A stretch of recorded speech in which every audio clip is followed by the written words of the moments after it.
Hey everyone, welcome back to the channel. It's Canadian Edition here.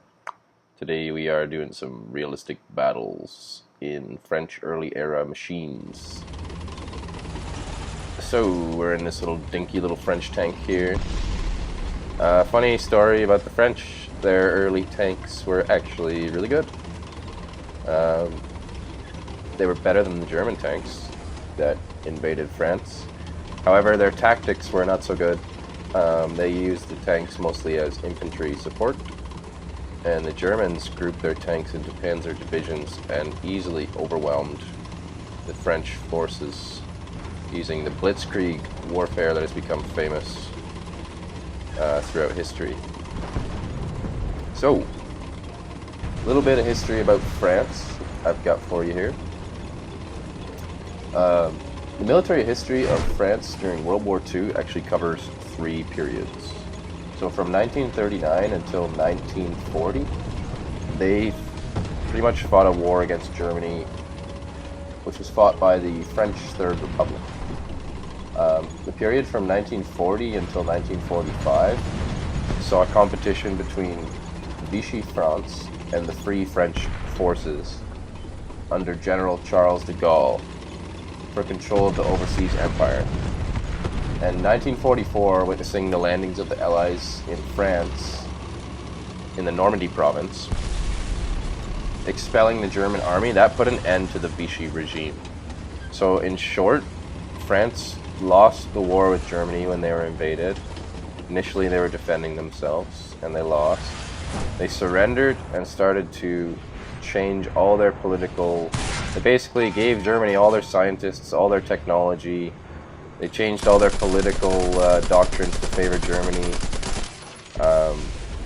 They basically screwed the Allies over to bargain whatever they could to save France, which I frown upon personally.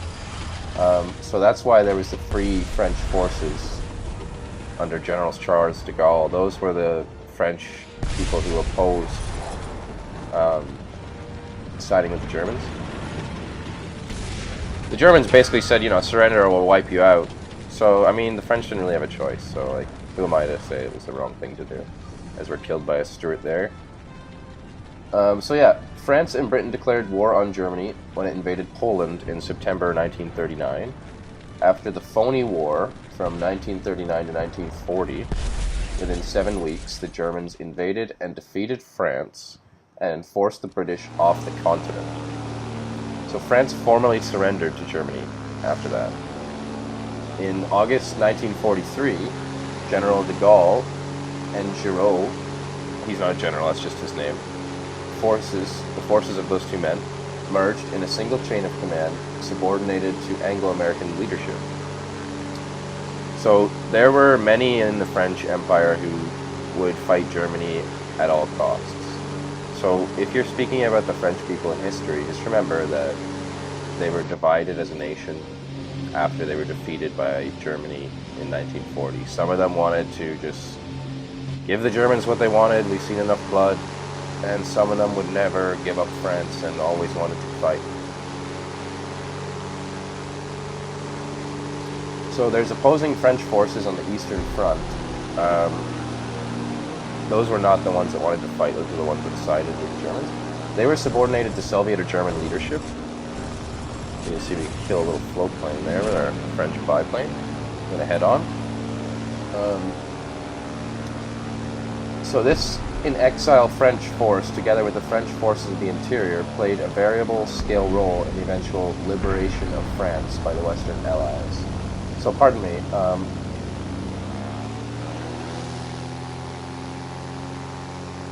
The Vichy France was defeated along with Fascist Italy, Nazi Germany, and the Japanese Empire. Vichy France, which is the sides of France that sided with the Germans after they were defeated in 1940, they fought for control over the French overseas empire with the Free French forces. So France was actually fighting itself at one point. So the side of France that wanted to just give up and side with the Germans was fighting the side that would never give up. The French Free Forces were aided by Britain and the US. By 1943, all of the colonies except for Indochina had joined the Free French Life. So a lot of support for the Free French forces, even though France's political party officially supported Germany. So the number of Free French troops grew with the Allied success in North Africa. The more success the Allies experienced, the more their army grew, the more support they were able to get. And subsequent rallying of the Army of Africa, which pursued the fight against the Axis, fighting in many campaigns and eventually invading Italy, occupied France, and Germany from 1944 to 1945 by demanding unconditional surrender to the Axis powers in the Casablanca Conference. So on the 23rd of October 1944, Britain, the United States, and the Soviet Union officially recognized de Gaulle's regime. So up until that point, they were essentially just a group of rebels. Nobody even recognized their army. They were massive, and they were fighting for France to be free. They would never surrender to the Germans. So they were officially recognized in 1944, October 23rd.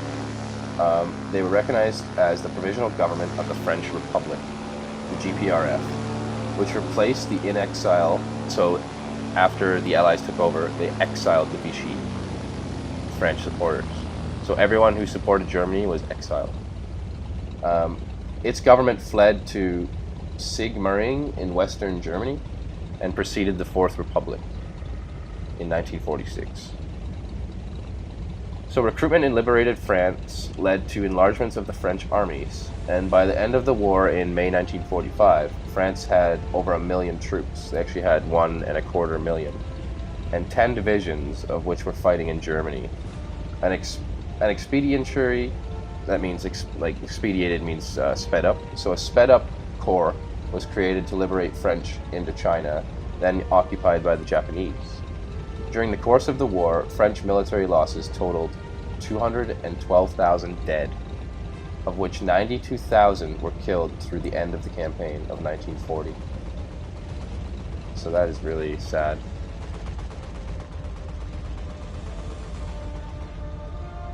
From 1940 to 1945 in other campaigns, 24,000 lost while serving in the French resistance, and a further 38,000 lost while serving with the German army. So France suffered a lot of losses. There was French people fighting with the Germans, there was French people fighting against the Germans. From 1939 to 40, they were all fighting against the Germans, then they surrendered and they all split up. They were fighting each other and everyone else. It's sad, really. But this is what happens when a country is invaded. They have to make hard decisions, and usually opinions are divided.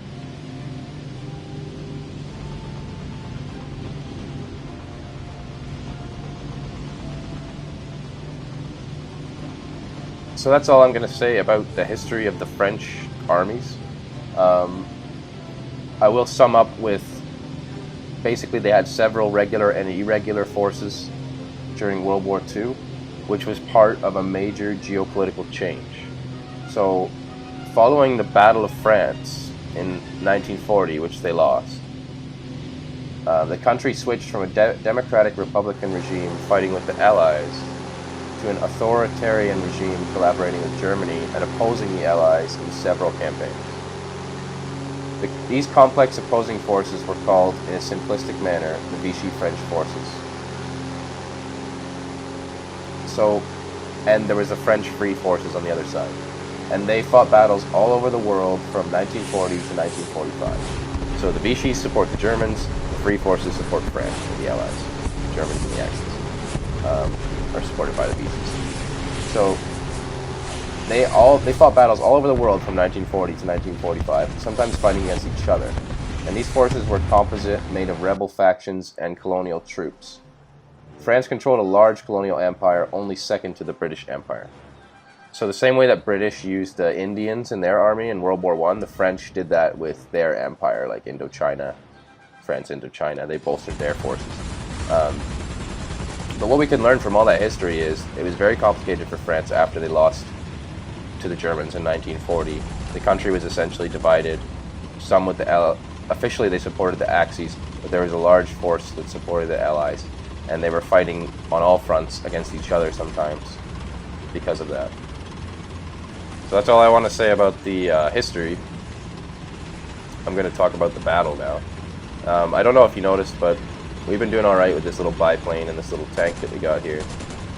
This little tank actually uses non-explosive property shells, so they have pretty good penetration, but as you can see, they just kind of give off a little shrapnel. They don't really explode well, so usually one-shot kills are rare with this little tank. And another downside of this thing is it has a really crappy engine and transmission. You'd think it would be a lot faster for its size, but it's kind of like a little dinky little tank. The armor is not that great. It's enough to slow you down, but not enough to really protect you from anything. The gun's okay. And there's only 2 crew members, so if you get shot, you're gonna die, pretty much. If they knock out one of your crew members, your tank's out of action. So, yeah, that sucks. You can't lose any crew members or you're out in this tank. So yeah. Other than that, it's okay. It's an alright little premium. I mean, it was a cheap little buy, 250 gold for me. So I enjoy it. Hopefully you guys are enjoying these videos. I try to bring you a mix of history and gameplay commentary and opinions, and I try to make my channel a little bit different from hopefully other people's channels, so that you guys aren't just watching the same thing all the time. But I apologize if I go on and on, and sometimes I'm still learning, basically. So thanks for bearing with me if you're still watching at this point. I appreciate it. Hopefully we'll get better. And this is a hobby for me. I have a full-time job, and I do this in my spare time, really. So I do enjoy it, whether people watch or not. So if you are watching, once again, thanks. Back to the action here. We're on Japan, which is a new map. We're trying to go up and capture the A point here, which is located conveniently on a high-rising temple, which is very dangerous, as you can see. So we're going to go up and capture it reluctantly. We've got a friendly M22 and BT5 up here with us. So we're in the cap zone. We're playing a single domination game in realistic battles. As you can see, there's only one cap zone, so it's very important that we control this zone here. Don't normally like doing this, peeking out on the same corner as an ally, but there's a lot of targets right now, and he's actually gone. We seem to be working together okay. So I know there's other people in the cap circle right now because it's not telling me at the bottom of my screen that we're capping. So I've decided to risk it and drive around the map and try and surprise the enemy, who hopefully won't realize that I'm coming. His shot bounced off me there. I don't know if you saw that, but his shot bounced off me for no damage, and I shot him through the rear of his tank, killed him. I figured the enemy wouldn't expect me coming around this side, because if you see there on the right, that's my allied tank. That's the side that has the most cover, because you can use the temple as cover from their firing line and spawn. So I figured they wouldn't expect it, and if I didn't get shot by their firing line, I could flank them. And as you can see by me putting a shell through the rear of his tank, and him looking over the rear of his tank to shoot me, he didn't expect it. He had to turn his turret around, and he wasn't able to get an effective shot off, in my opinion, because of that. Firing over the rear of your tank is not enjoyable. So we captured the zone, largely in part due to me. I'm not pretending to be the best player in this game, but whenever I do something great, you know, you gotta pat yourself on the back. That's life, right? There's our friendly burning ally reminding us of the danger ahead. I'm trying to spot enemies in the binoculars here, no luck. And I normally don't like doing this. You see all the bushes on the front of the tank there? My tank? These bush tanks, so to speak, a lot of people think they give them more camo than no bushes. And I guess they do in a way. I don't know what to think of it. Personally, I like the look of the tank without all the bushes smashed on the front, because I think it just makes it look really ugly. Like, you know, like a moving bush tank. And if you're smart, you can creep up right behind a bush and just use the bush for cover anyway. Like, you don't have to attach them to your tank if you want to use bushes for cover. So there's an argument though, like if you have a bush on the front of your tank and you're not moving, and you place the bushes in the right spot or whatever, you know, in certain spots you're like not able to be seen unless you're firing or whatever, or moving. I don't know. In my opinion, every time I've looked for a tank within a reasonable distance. Like, there's been times where a tank hasn't been moving, like, I don't know, maybe 1 or 2 kilometers away. And, okay, it looked like a bush until he fired, because he wasn't moving. But I'd like to say that it's not worth it, because it makes your tank really ugly and silly, and in real life, I doubt they would fix bushes to their tank like this.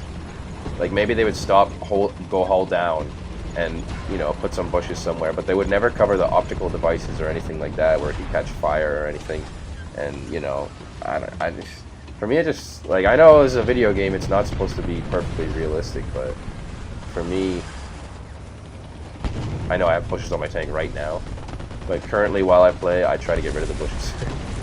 And I have a lot of bushes to get rid of, I'll admit. Does it give you an advantage? I don't know. I like to think that maybe it does give you an advantage, but in my opinion, the advantage it does give you is not worth the ugliness it provides for your tank. It makes good-looking tanks ugly. As you can see, we got shot by a anti-air tank, or self-propelled anti-air gun. So his little 20mm gun was able to penetrate our armor. So if you think the H39 Cambrone sounds Italian. If you think it has good armor, think again, because we just got smashed by a low-level Geopard German self-propelled anti-aircraft gun, 20mm. But we got the biplane out with the dual 20mm Hispanos on it, and I love this thing.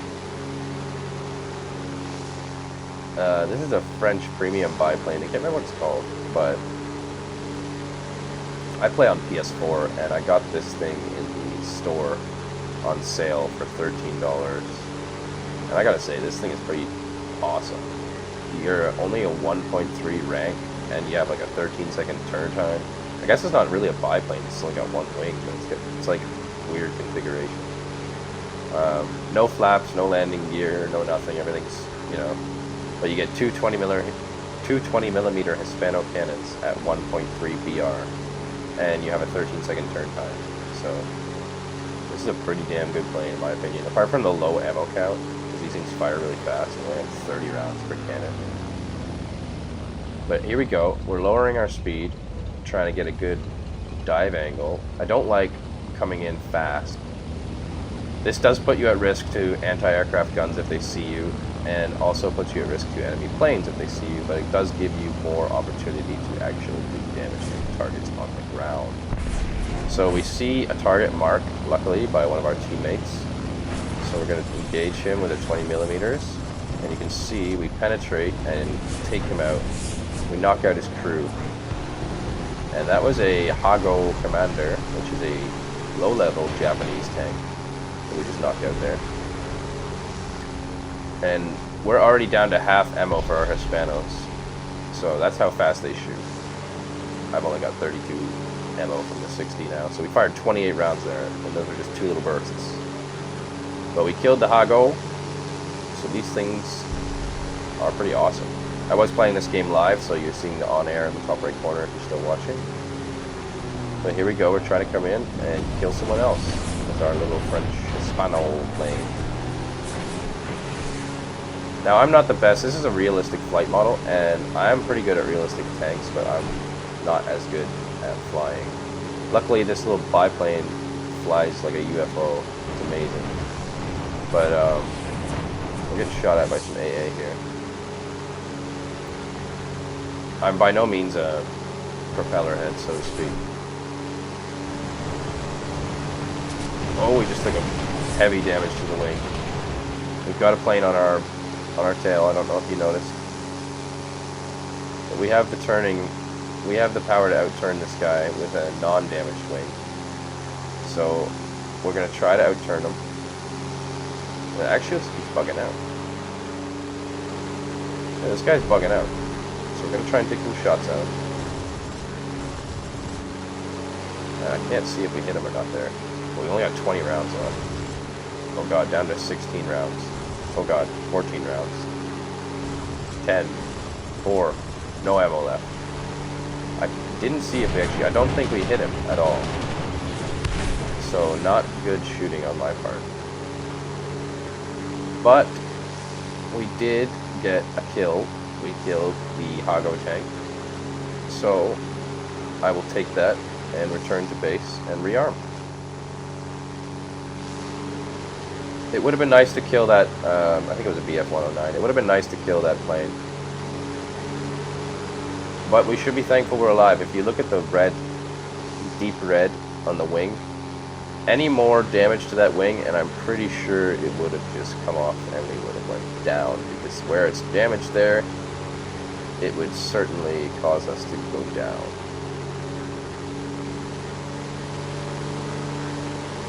But the Hispanos are very effective. I do believe that Japanese tank has anywhere from 20 to 40 millimeters of armor, maybe even 45. And we were firing from a good angle, but we pretty much smoked them with those 20 millimeter Hispanos. Coming in for a landing here, and I'm hoping it's going to be soft.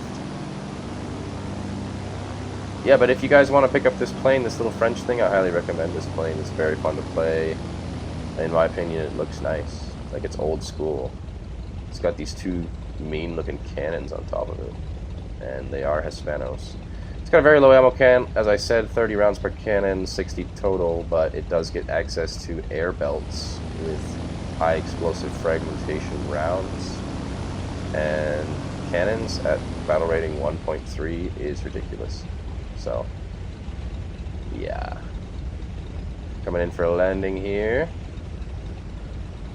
Nice. I don't even think this is the runway. I actually think this is the grassy part to the left of the runway. But that'll do. We're trying to steer her back over to the runway now.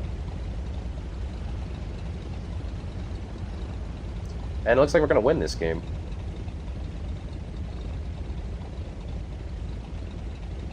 Check out this plane. Hopefully we get a good look at it here. Look at those mean looking guns on the top there.